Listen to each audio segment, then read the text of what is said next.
Hey everyone, I hope you guys are having an amazing Sunday.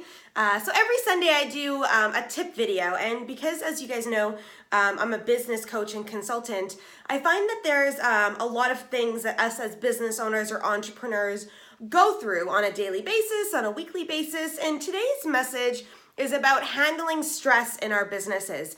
We all get stressed out. It just happens for us in life, whether it's in different avenues of our personal life, different chaotic situations that happen when it comes to emotional stability. But I find that us as business owners sometimes are always in states of stress, whether it's in revenue generating, issues with employees, different client, relational issues, and that kind of stuff. So how do we as entrepreneurs cope through that stress and move through it quickly? So the first thing I always suggest people do is they sit and breathe. So when you're feeling that stress come up, stand in the space and get present. And how do we do that is through our breath. And it might seem like, oh, this hokey pokey kind of thing, but really, if you are breathing and you're concentrating and focusing right here in the present moment, it's really hard to be stressed out and anxious when you're in breath and present. So how do you do that is by literally sitting down, whether it's in your car, at your desk at work, if you go for a walk even, and just focus on when you're walking, the breathing of when you're walking to release the emotions, it'll help ground you. Because when we're really stressed out, what they say is like intelligence, when emotion is high, intelligence is low. So we're not able to ground and really evaluate what's really happening inside of that space. So the first thing I'd suggest is firstly breathing. The second thing, once you've kind of gotten grounded in the space, is going back to the basics. So what is the actual challenge, and how do we literally, from a logical side, move through it at a step-by-step basis? So if it's a revenue generating problem, how do we take a look at it and go, okay, so what availability do we have to make revenue?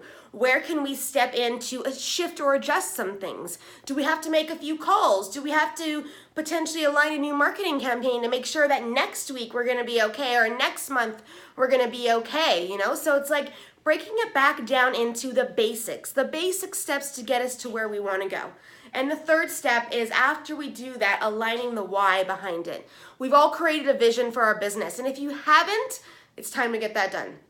But we know where we're going, at least to some degree. I'm not saying you need to have all of the answers all of the time, but it's a matter of being able to maneuver through into the vision of what we're trying to create. And that vision can shift and change. I suggest that actually my clients do a vision for the year, even if they have a 5 to 10 year vision of where they're going in the business model, so they can ground inside of the realness of what's happening today and remember that the impact that they're making on the world. So moving that through consistently all the time. So breathing, getting back to the basics, breaking it down into simple form, and then remembering the vision of what you're trying to create, because it's that impact and that vision that drives us forward to go through the challenge, to want to do more, to want to align more, to want to get out and meet more people, and it's like to want to be able to create more products to impact the world, because I really believe that you have an impact that you're supposed to make on the world, and without you making that impact, you're not living into your potential that you're supposed to be as this human on this earth. And that impact could be, just raising your child right. Like, the impact doesn't mean you have to be this big successful entrepreneur on stages touring the world. Every single person has an impact. But if you're living in this high stressful situation, you cannot get into that space and stand in it. And you're just really, if we get down to the fundamentals of it, manifesting more stress. So how do we get you present in the moment to release that, get back into action, moving forward, so that you can go make that impact in the world that you're supposed to make? So this is Sunday, and that is my tip for this week. Hopefully you guys will be able to implement that into your lives somewhere, somehow, and have a less stressful week. And I can't wait to see you guys again next week. So for those that don't know, Colleen Lindbergh, CLC Consulting, helping businesses grow and make impacts in the world. See you guys later.